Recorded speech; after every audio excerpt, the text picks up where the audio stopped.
Good day everyone. We are the Group 10 and we are here to present our topic entitled Promotion Strategies. Anyway, I'm Mary Marmon Udadi. I will start with promotional communication process. In promotional communication process, so sabi nga rito, communication is the process of transmitting data, ideas, and information. Siyempre, di ba, kapag nakipag-usap tayo sa mga tao, nakakakuha tayo ng mga information na magagamit natin sa future or sa pang-araw-araw natin. Malaking tulong din yung pag-share mo na ideas sa mga tao kasi pwede rin nila ito magamit sarili nila, ganun. So, may two types ito. Ginagamit ng producers or mas tinatawag natin na mga seller yung communication para makabenta ng products. Yun ang objective nila everyday. Kaya diba may mga salesman or sales lady, ginagamit nila ang boses nila para makabenta. Kasi kung catchy yung words na sinasabi mo, mas nakaka-attract ito ng mga customers. Ang objective naman ng customers is masatisfy yung needs nila. Siyempre, as a customer, kung gusto natin mabili yung deserve natin, magkipag-communicate tayo sa mga seller para malaman mo yung quality ng product. Parang ganun. As you can see, sa figure 20 communication process, makikita nyo dyan yung flow. Dati diba, ng senior high school tayo, napag-aralan natin yung communication process sa purposive communication. So, let's start first with transmitter, also known as sender. So, diba yung company or organization, sila yung transmitter or sender kasi sila yung mag-iisip kung paano mapopromote yung product or services nila. Naman is message encoding. Ito yung process kung saan iniisip or in-interpret ng sender or yung nagpapadala ng message na nais niya parating. Sa promotion strategy, ito yung pagbuo ng advertising, content, or campaign. For example, kung may bago kang product, iniisip mo kung paano mo ito may papahayag sa target market. Kunwari, bagong milk tea flavor, mag-isip ka ng catchy slogan tulad ng tikman ang bagong sarap ng summer, ganun. Pang 3 naman is the message. Ito yung actual na message na pinapadala mo sa pamamagitan ng isang communication channel katulad ng TV ads, social media posts, or flyers. Yung kanina example ko na yung tikman ang bagong sarap ng summer ad na ipinost mo pwede mo siyang i-post sa Instagram or Facebook. Pang 4 naman is message decoding. Dito naman inintindi ng receiver or mas kilala na target market ang message mo. For example, nakita ng mga followers mo sa Instagram yung post mo at naintindihan nila na may bagong milk tea flavor na available. Number 5 is receiver. Ito yung mga taong target ng message mo or yung mas kilala na target market. For example, yung mga milk tea lovers na followers mo sa Instagram, ayun yung mga receiver ng ad mo. Last is feedback. Ito yung response ng mga receiver sa message mo. Pwede itong positive or negative or walang reaction. For example, kung maraming nag-like at nag-comment ng can't wait to try this, ganon, ayun, positive feedback yon. Kung may nag-comment ng ayoko ng milk tea, edi negative feedback yon. O kaya wala nag-react. O kaya unresponsive. Good day everyone, my name is Aline Jean Sunido. Our topic is all about promotion strategy. And I think some of you are familiar in promotional strategy. Ito yung strategies na ginagawa ng mga businesses to promote and market their product and services. So bakit nila kailangan mag-promote? Obviously, para makilala and malaman ng mga target customer nila kung ano ba yung product and services na ino-offer nila. Then, kung ano din ba yung magiging benefits nito. Through marketing promotion strategy, it will be easier for them to persuade their target customer to buy or avail their product and services. Nowadays, napaka-creative ng mga marketing teams sa bawat businesses kung paano nila pinopromote yung product and services nila. Kung mapapansin nyo, yung way of promoting nila na product nila is through memes and ginagamitan nila ng humor. So, mas nakakatawa, mas mataas yung views, meaning mataas din yung engagement. So, mas makikilala yung product and services nila because of the curiosity of people. So, there are several types of promotion strategy and I will give a short introduction lang kasi i-discuss siya ng mga susunod na reporter since may mga types and subtopics pa na connected dito. The first one is advertising. Ito yung pinaka-popular way in promoting product and services. It's also known as paid promotion, lalo na kung yung advertisement is through television, magazine, direct mail, radio, and more. However, through social media such as Facebook, Insta, TikTok, and more, kahit small business, pwede na makapag-promote ng product in different social media platform. Katulad na lang ng project natin, isa siya sa perfect example of advertising. The second one is direct marketing. Part po siya ng advertising and the word itself, direct marketing. So meaning, merong direct contact sa customer. Yung way of promotion dito, it can be through email, catalogs, internet, telephone, and direct response advertising. So isa to sa mga various channels na ginagamit for direct marketing. So companies are able to encourage consumers to purchase through individually targeting consumers. The third one is sales promotion. In sales promotion naman, it also known as a short-term approach. So, yung pinaka-main goal ng strategy na to is manghikayat yung mga consumer na bumili ng higit pa sa dami ng pangkaraniwan na binibili nila. So, di ba, kahit tayo, isa sa mga consumer, ginagrab na natin yung opportunity na mababa yung price and discounted. Nang sa ganun, mas makatipid tayo. Fourth is trade promotion. Dito naman yung pinagkaiba nito in sales promotion, mas nakadirekto sa mga consumer na may mga business. Ito yung paraan para hikayatin yung mga negosyo tulad ng wholesalers, retailers na ibenta ang mga products sa mga mamimili. By that, mas mataas yung magiging sales. Ito yung mga different ways to do trade promotion such as business-to-business marketing, trade shows, and special incentives na i-discuss later on ng next reporter. Next is public relations. So, yung public relations o PR ay isa pang way ng promotion na ginagamit para pagandahin and i-promote yung mga magandang image ng isang product and company. Sa PR, gumagamit sila ng iba't ibang materials tulad ng press release, news conference, and product placement. The next one is professional selling. It is a paid interactive method to marketing that consists a buyer and a seller. Example nito is yung mga promodizer and mga salesperson. Kadalasan natin itong makita sa mga mall. So sila yung nagpapakilala ng mga products, kung ano yung benefits, gamit nito, kung para saan, and more. Yung mga salesperson, nagbibuild sila ng relationship sa customer para maengganyo niya to na bumili or mag-avail ng product and services. Isa to sa mga promotional strategy since nakakatulong to mag-promote ang product by having an interaction between a customer. Lastly is sponsorship. Ito yung pagbibigay ng financial support para sa mga events, venues, o experiences para mapaganda yung image ng isang company or brand. And makagawa rin ng maayos and magandang name sa industry. So, nagbibigay ito ng pagkakataon para ma-target ng mga company yung mga specific groups which is their target customer. So, my name is Kyla Kambagsang and my topic is about advertising. So, advertising, ito ay isang paraan ng marketing communication na kung saan nagpo-promote o nagbebenta ng isang produkto at services.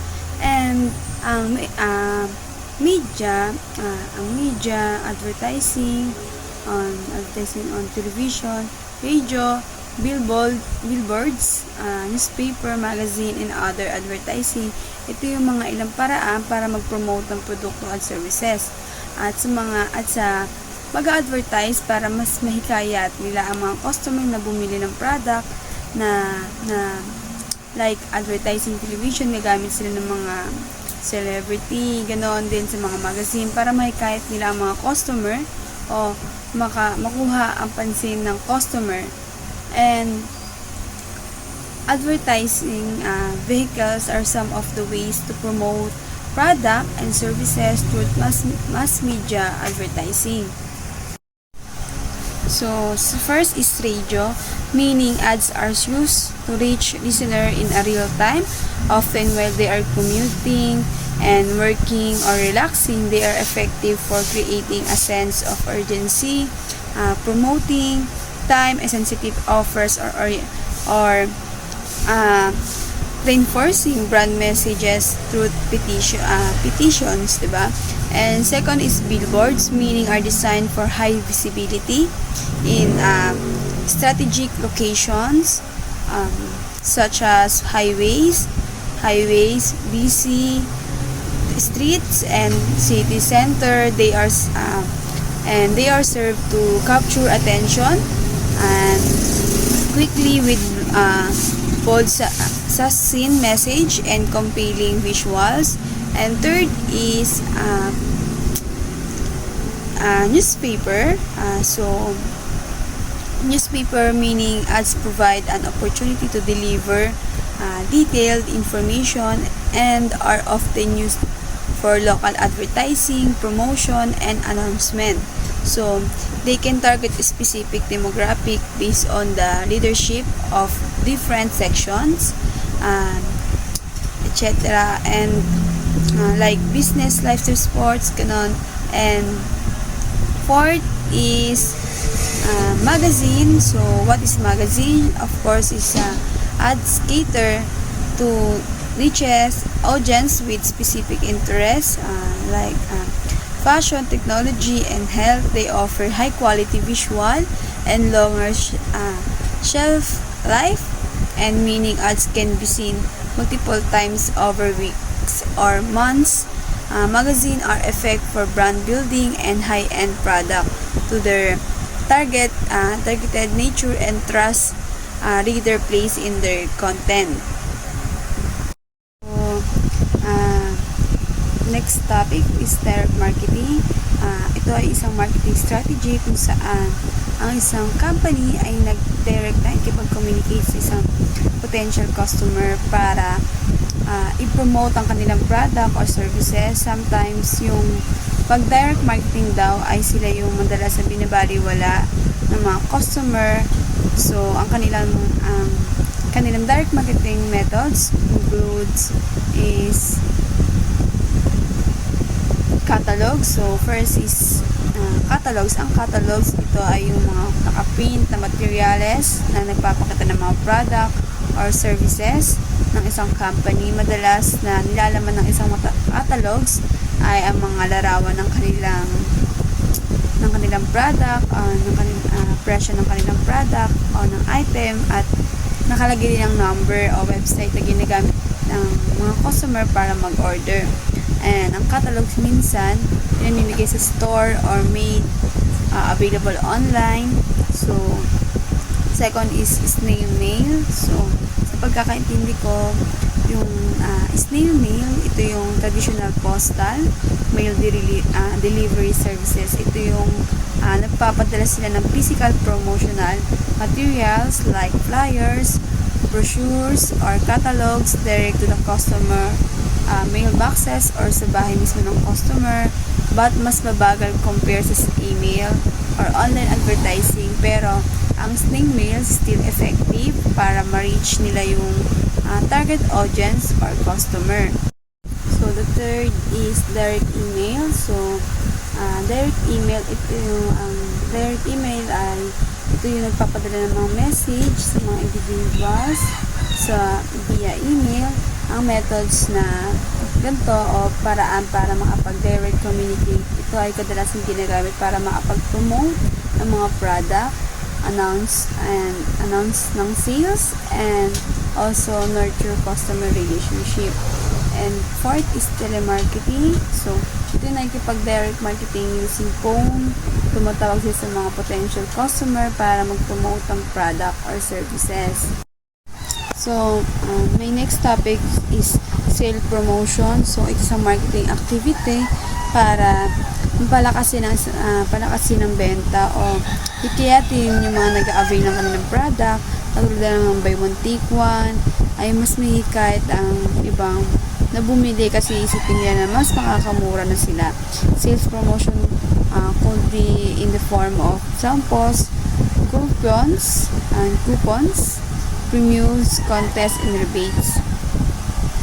So, first is samples. Ito ay isang sariling paraan para makapaghikayat sa mga customer na subukan ng isang product dahil yung ibang customer ay gusto nilang munang subukan ng isang product kung legit ba o like legit ba to, like mga lotion, pabango kung talaga mabango at ito at mga makeup at spa salon at yung in charge dun sa product na yun, pwede siya magsalita o masikayatin ang customer na bumili ng product na yun. And the second is coupons. So, ito ay isang madalas na ginagamit na paraan o strategy para mag-promote o magbenta ng product dahil ito ay ito ay para maka-discount ang isang customer like na buy one get one free ganon at ng double coupons ang ilang mga store din ay nagbibigay ng mga coupons sa mga customer bilang isang loyalty card para hikayatin sila na bumili lagi sa kanilang store na tulad din sa mga TikTok, diba? So, the third is premium. So, ito yung pinakauso ng promotion sa pagbebenta para sa mga customer. Ang premium, ito ay mga price na regalo o iba pang libre na item na maaaring matanggap ng isang customer kapag bumili ng mga product. Like, laruan, earbuds, tote bag, bottles, water, ito yung mga ilang example ng mga premium. So, ang premium ay sinasama sa isang product. So, kapag bumili ka ng isang product sa kanila, is may kasama pang isang product.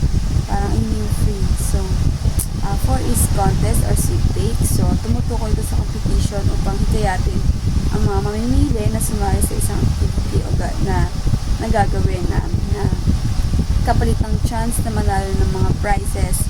Ang goal ng contest na to ay madalas na dudulot or nagdudulot ng mga mas mataas na engagement para sa mga customer, magbigay ng mga karagdagang exposure para sa produkto or brand na magtulak ng mas maraming benta. So, for example, ng contest sa sales promotion ay like sweepstakes nga kanina, diba? Ang mga customer ay nagre-rehistro. Ang ibig sabihin natin yung mga customer ang ibig sabihin ng sweepstakes ay ang mga customer na nagre-rehistro o nagsisubmit ng kanilang information upang magkaroon ng pagkakataong manalo sa pamamagitan ng random na pagpili. So, 5 is rebates.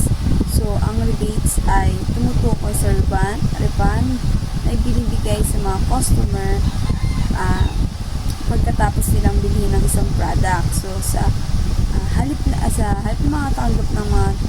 makatanggap sila ng mga discount sa pagbili, ang mga customer ay karaniwang kinakailangan mag-submit ng proof o ebidensya o katunayan na pagbili. So, tulad ng resibo sa kumpanya upang makuha ang rebates. Ang layunin ng rebates ay hikayatin ang mga mamimili na bumili ng product sa regular na price na may mga promise na mababalik ang kanilang ginastos sa pamamagitan ng rebate. So, for example neto is yung kung bibili ka ng isang gadget na may kasamang rebates, maaaring kailangan mong mag-submit ng form kasama ang resibo ng iyong pagbili upang makatanggap ng refund na katumbas ng percent ng presyo ng gadgets na binili mo. So, ang rebates ay maaaring maibigay sa pamamagitan ng pera, gift card, o iba pang mga uri ng refunds. And that's all. Thank you. Another type of promotion is a trade promotion.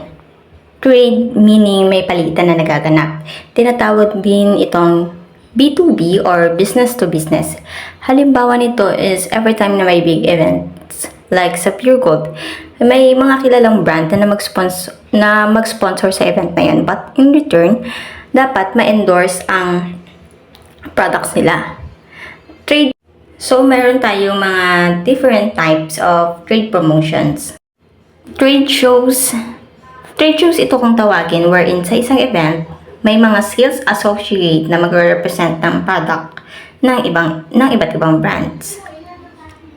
Conventions or meeting with the professionals, another type of trade promotions na kung saan you are introducing your new release product for possible wholesalers and investors. Sales contest. This one is applicable for the salespersons of the company. May mga pa-contest sila para sa mga sales associate yung may mas pinakamalaking sales ang makakatanggap ng prize. Ginagawa ito para sa mga products na hindi masyadong mabili and para din mas mapalaki yung profit ni company. Trade allowance, ito yung mabubudol ka talaga kasi may mga allotted time lang sila for specific discounts. Siyempre, as customer, may hikayat talaga sila mag-purchase since minsan lang bumaba ang price ng isang produkto. Tinatawag din siyang push sales lalo na sa off-season period. Public relations or growing a good relationship to the public. Ginagawa itong ng mga big companies through sponsorships, scholarships, at marami pang iba na pwedeng makabuild ng good image na sa kanilang product. Halimbawa na lang ay yung mga nutritious food and drink na nag-sponsor sa feeding program ng mga public schools at mga hygiene products na pinamimigay sa mga students for free. Every year, may mga kinokomply ang mga company para may mailagay sa kanilang brochures, magazine, at sa kanilang public websites for their publicity. Ito ang ilang mga PR tools para ma-display ang kanilang mga magaganda nilang nagawa. First one is press release. Isa ito sa mga positive news story na isinulat lang din ng mga PR personnel ng isang company para maipalabas ang mga charity works at mga naitulong sa environment at local community. Ginagawa ito para mas ma-highlight ng company ang kanilang products.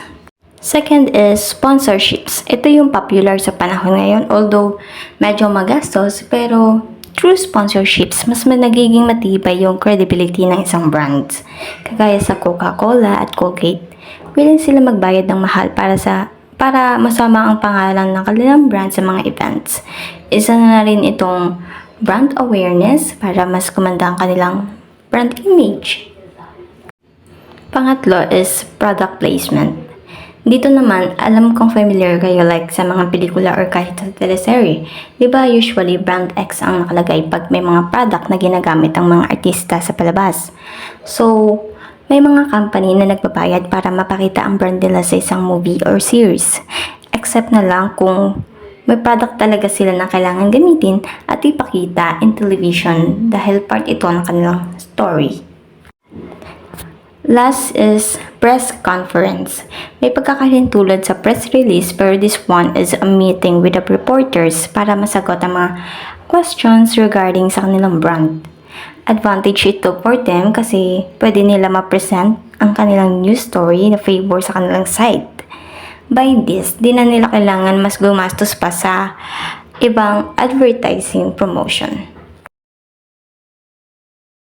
Ang personal selling or face-to-face selling ay isang technique kung saan ang salesperson ay gumagamit ng interpersonal skills para hingkayatin ang customer na bumili o subukan ang product na ino-offer nila. Ang goal nito ay magkaroon ng product awareness gamit ang person-to-person approach. Mga promodizer and mga salesperson na karaniwan natin nakikita sa mga mall. So, sila yung mga nag-i-introduce ng mga product, kung ano yung benefits ito, gamit, and kung para saan. Malaki ang role ng isang salesperson kasi by the help of their skills, mas papadali na mapabili ang customer sa mga certain products and services na ino-offer nila. So, there are 4 types of personal selling. The first one is retail selling. Sa retail selling, ang salesperson is nakikipag-interact in person sa mga customers na pupunta sa mga store.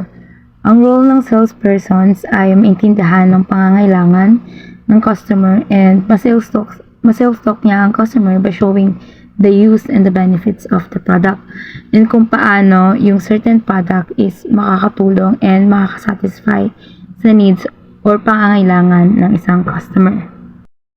Second is business-to-business selling.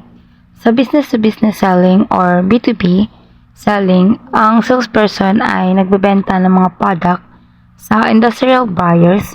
Example nito is mga kagamitan like plants, machineries, yung mga ibinibenta. For example, yung salesperson, bibisita siya sa mga pabrika para magbenta ng mga bagong makina. So, kailangan yung salesperson is well-trained and knowledgeable about sa product para masagot niya yung mga technical na tanong ng buyer. Third is trade selling. Sa trade selling, ang salesperson ay nagbebenta ng mga product sa marketing intermediaries tulad ng retailers at wholesalers. Kailangan ng regular na communication ng salesperson sa mga wholesalers at retailers para makakuha ng malaking order. Example nito is yung salesperson sa isang food company. So, kailangan palagi niyang kausap yung mga supermarket at grocery stores para masiguro na lagi silang may malaking stock sa product nila. Lastly is direct-to-consumer. Sa direct-to-consumer selling, so ang salesperson ay pupunta sa mga potential customers para ipakilala ang bagong product na ibinibenta ng company or product na exclusive lang sa a certain customer. Example, so yung salesperson ng isang skincare brand, bibisita siya sa mga bahay para ipakilala ang bagong skincare line na inilalabas ng company. Inilalabas ng company nila na hindi pa available sa ibang stores. So now, let's talk about social media. Alam naman natin lahat na yung social media ay isang magandang paraan para i-promote ang ating mga negosyo at bukod sa maganda, pwede ito magamit ng libre or mura lang. Now, let's talk about social media zones. So, first is social communities. Ito yung mga channels kung saan nakikipag-usap yung mga tao. Dito tayo nagkakaroon ng mga group chats, nagsishare ng memes at nagkakatulungan. For example, yung Twitter, Facebook at LinkedIn. Dito tayo nagkukwentuhan, nag-share ng mga balita at nag-share ng ideas. Next is social publishing. Dito naman tayo naglalabas ng ating mga content or information tungkol sa isang topic para makita ng ibang tao. Katulad na lamang ng mga vlogs, YouTube, Flickr at iTunes. Dito natin sa pagbablog, pwede natin may pahayag yung opinion natin sa travel photos at kahit anong mga talents natin. Next naman is social entertainment. Ito yung mga platforms na para sa kasiyahan at libangan. Dito tayo naglalaro at para mawala yung stress natin. Katulad ng MySpace, Come to Play, No Steam at Windows Live. Last is social commerce. Ito naman para sa online buying at selling ng mga products or services. Halimbawa nito ay Facebook at TripAdvisor. So, yan yung mga iba't ibang social media zones na pwede natin gamitin para sa iba't ibang bagay. Napakaraming pwedeng gawin at matutunan sa social media, pero dapat siguraduhin natin na ginagamit natin ito sa tama at mabuti. Good day everyone, my name is Relin Pagdanganan Namsin and I am the reporter for Factors Influencing Promotion Mix. Factors influencing promotion mix. The type of promotional mix being used varies for company to company. One company may choose to use social media while another company may settle on using television commercial. So, nangangahulugan ito na ang iba't ibang kumpanya ay gumagamit ng iba't ibang paraan upang i-promote ang kanilang mga produkto o services. For example, one company might prepare to advertise on social media platforms like Facebook, TikTok, or Instagram. So, di ba ngayon, mas mas nauuso yung TikTok. So, doon, mas mapapadali yung pagbili mo dahil gumagamit na sila ng yellow basket. Na kapag pumunta ka sa account ng nagtitinda is makukuha mo agad or mabibili mo agad yung gusto mong produkto. While another company might decide to advertise on television. So, dito naman, mas yung makakakita nito is yung mga hindi mahilig sa social media. So, yung mas nanonood ng television. So, mas makikita nila na, may mga bagong product. So, pwedeng ilabas din ito sa pamamagitan ng television. Essentially, the way companies choose to promote themselves depends on what they think will work best for reaching their target customers. Budget available. Budget availability determines what elements of the promotion mix could be utilized for many companies. Budget availability decide how much company can spend on marketing. For example, Coca-Cola.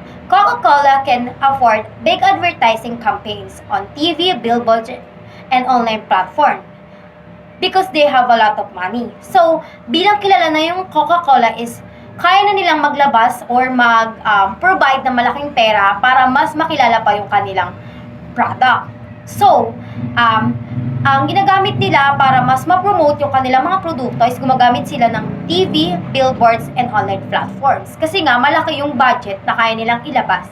Dahil mas kilala na yung Coca-Cola, kaya mas malaki na ang budget na pwede nilang ilabas para lang mas makilala pa ang Coca-Cola.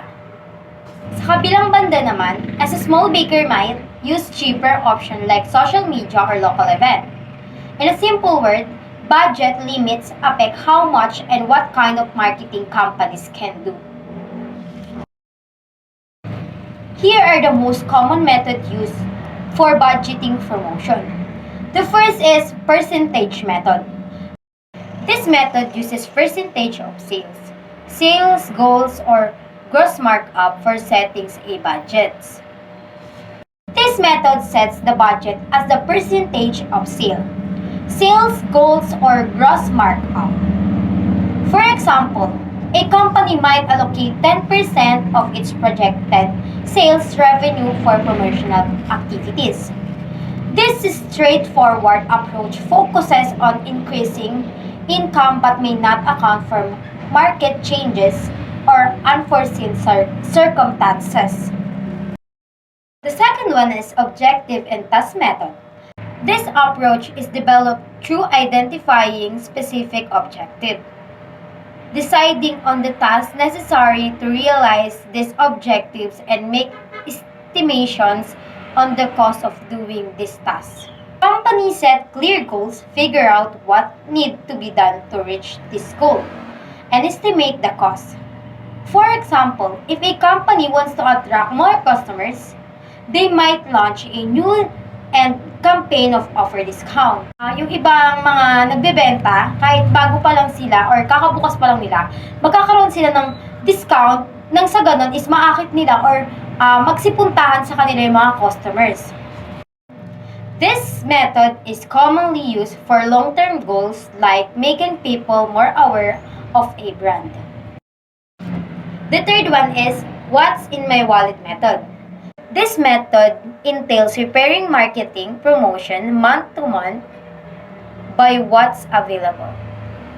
This method involves planning marketing promotion month to month based on available funds. While it offers flexibilities and may lead to missed revenue opportunities due to lack of planning.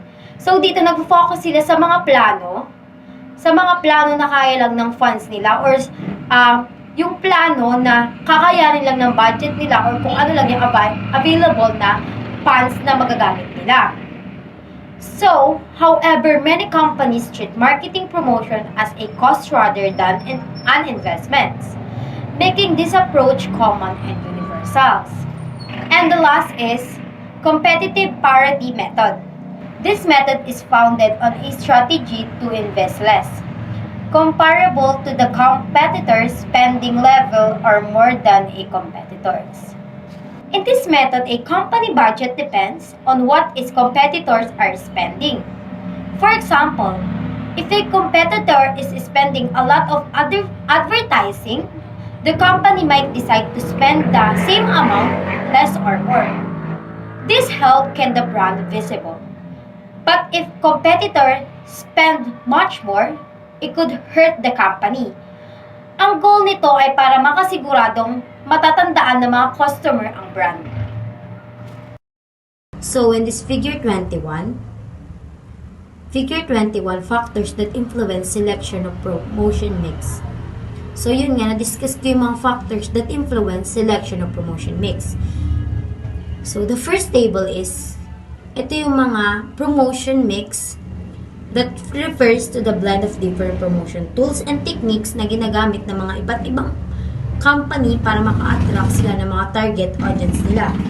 So the second box or the second table is, kumbaga ito yung mga ways na gagamit sila ng advertising, personal settings, sales promotion, public relation, and direct marketing para maka-attract sila ng mga customers. So for the third box is, ito yung mga channel na ginagamit ng iba't ibang company. Ito yung mga example dito is yung print, television, radio, online, social, and new release, and last is mail. Yung mas magandang example dito is yung television. Di ba yung usong-uso yan, lalo na dati, konti pa lang yung mga may kakayahan na maka-access sa internet. So, sa television lahat na nag-advertise. Pero ngayon, since halos lahat tayo is may kakayahan na sa internet, nag-advertise na rin through online and social media.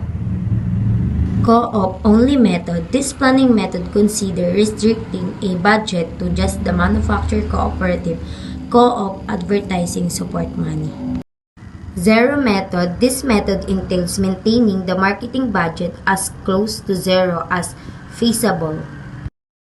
Now, let's talk about the stage in the product life cycle. So, mahalaga na maintindihan natin yung stages of the product life cycle kasi mahalaga ito para sa business, para ma-develop yung effective marketing strategies. Now, ano nga ba yung 4 stages of the product life cycle? First is introduction stage. Sa umpisa ng products, yung bago-bago pa lang. Layunin ng company na ipaalam sa target market na may bagong product sila. Dito, ginagamit yung push at pull strategies para makilala ang products. Halimbawa, kapag lumabas ang bagong smartphone, ginagamit ng company ang mga TV ads at social media para ipaalam sa mga tao about dito. Number 2 is growth stage. Kapag tinanggap na ng target market ang product, nagiging sikat ito. Sa point na to, ang layunin ng company ay dagdagan pa ang knowledge ng tao tungkol sa brand para mapanatili ang kanilang loyalty. For example, pagkatapos na ilang buwan, lumabas na yung bagong features at yung upgrade ng smartphone at ginagamit ng company ang mga endorsements mula sa mga sikat na personalidad or artista para mas lalo pang mapalakas sa brand awareness. The third is maturity stage. Sa point na ito, yung maturity, mas maraming competition na. So, kailangan ng company na gumamit ng mga convincing tactics upang pabili ng products yung mga kakompetensya nila. For example, sa gitna ng maraming smartphone brands sa mall pag nakikita natin, ang isang company ay maaaring magbigay ng discounts at promos upang mahikayat yung mga tao na bumili sa kanilang product kaysa sa iba. The fourth is, and the last is, decline.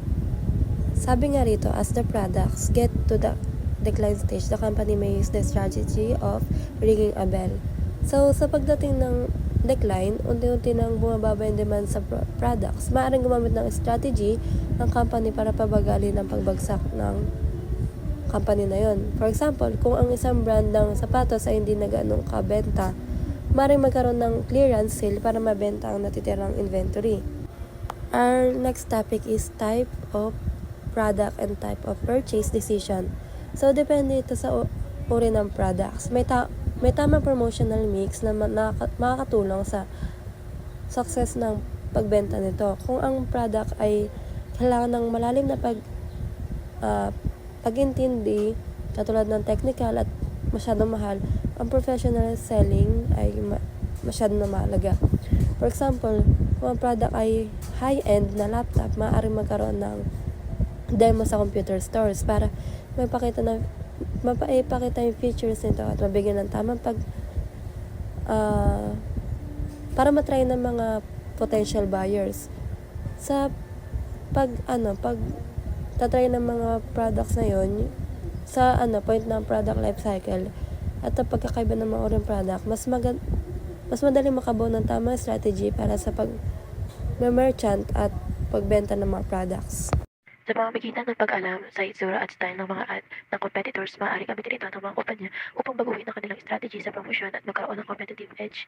Mahalaga para sa isang kumpanya na malaman kung ano ang ginagawa ng competitors nila bago gumawa ng promotion mix na magpapakilala ng kanilang mga produkto mula sa iba. Ang product differentiation ay nakatuon sa pagbuo ng pagkakaiba tungkol sa katangian, presyo, kalidad o paggamit ng isang produkto o servisyo kumpara sa iba. Maaaring makamit ang differentiation gamit ang above the line, below the line o kombinasyon ng promotional mix. Ang above the line promotional mix ay kadalasang kinabibilangan ng public relation, television, radio at print advertising. Ang below the line promotional mix na nakatuon sa direct marketing efforts tulad ng direct mail campaigns ay maaaring makatulong sa pagkakaiba ng produkto sa isang particular na target market. Promotions need to consider the availability of characteristic of different media types. Hide them on TV slots, especially during prime time and major events. Sell out quickly. Magazines require longer lead times, so advanced planning is crucial. Radio ads can be scheduled on the same day, offering flexibility. Social and online media provide immediately, but raise private concerns. Uncontrolled events such as disaster can disrupt planned promotion, necessitating quickly adjustment to reach customers via alternative media. Dito, tinitiyak na lahat ng uri ng komunikasyon at mensahe ay magkakaugnay at nagtutulungan ng maayos. Layunin nitong maghatid ng pare-parehong mensahe sa mga mimili gamit ang iba't ibang media tulad ng TV, radio, magazine, internet, mga mobile phone, professional selling at social media. Ang pinagsamang paggamit ng mga ito ay mas epektibo kumpara sa paggamit ng mga ito ng maghiwa-hiwalay. Habang mahalaga ang online marketing, hindi dapat kalimutan ang mga tradisyonal na paraan ng promosyon upang makumpleto ang kampanya. Print marketing remains a crucial part of an integrated marketing campaign even in the digital age. Establishing a company presence through print media is essential before diving into email or social media marketing. Print advertising helps generate brand awareness and offers a personalized marketing approach that doesn't rely on internet connectivity for reading or sharing. Banner ads are effective for increasing company exposure and building brand awareness. They can generate inquiries from potential customers. By using target advertising, company can ensure that banner ads reach specific demographics at optimal times, making them more likely to be seen by individuals interested in the product or service. Ang landing pages ay mahalaga para tiyakin na ang target market ay nakatanggap ng tamang mensahe pagkatapos mag-link sa isang ad. Binibigyan nila ng pagkakataon ng kampanya, nagbawa ng magandang impresyon at maghatid ng eksaktong nilalaman na naaayon sa pangangailangan ng audience. Sa isang landing page ay isang solo web page na lang nito kapag nag-click ang mga user sa isang search engine optimized search result o online advertisement. Email marketing enables company to maintain ongoing communication with customers and keep them informed about the latest deals. It is highly customizable and tailored to individual preferences, making it an effective way to promote product or services. Additionally, email marketing allows companies to track recipients engaged in purchase, providing insight into customer behavior and trends. Social media can be challenging and prone to mistakes, as evidenced by various examples introduced. However, with established guidelines for posting and replying, companies can effectively engage with their audience. By creating appropriate content, companies can strengthen their relationship with followers who may then promote products and services into company behalf. This approach makes followers feel valued and establishes a dialogue between the company and its audience. Ang organic search engine marketing ay naglalayong i-optimize ang mga web page ng isang kumpanya upang mas mataas ang rango sa mga resulta ng search engine batay sa kaugnay ng keyword. Ang pinasang ito ay tinatawag na search engine optimization ay tumutulong na pumataas ang visibility ng walang gastos. Nangangailangan ng mabigat na estratehiya ang SEO. Isa itong madaling gamitin at matipid na paraan para mapahusay ang online presence ng kumpanya. Search engine marketing involves purchasing the right specific search phrases to ensure a company ads appear to prominently in search engine results. Unlike organic SEO, which relies on optimizing web pages, Paid search allows company to buy visibility for their website by bidding on keywords. For example, a company could bid on the keywords best digital car opera to ensure its websites appear prominently when users search for those terms. Ang direct mail marketing ay nanatili isang mahalagang strategy na nagdudulot ng malalaking resulta. Ito ay nagbibigay daan sa mga kumpanya na mapabuti ang pagtingin ng mga tao sa kanilang brands sa pamamagitan ng pag-invest ng oras at pagsisikap sa pagpapadala ng mga promotional materials na direkta sa mga mamimili. Ang isang maayos na disenyo ng direct mail campaign ay magbibigay ng pagkakataon sa mga marketer na magdagdag o karagdagang mga insensitibo tulad ng magnets, stickers, at pens tulad ng interes ng mga tatanggap at mag-iiwan ng pangmatagalang impresyon.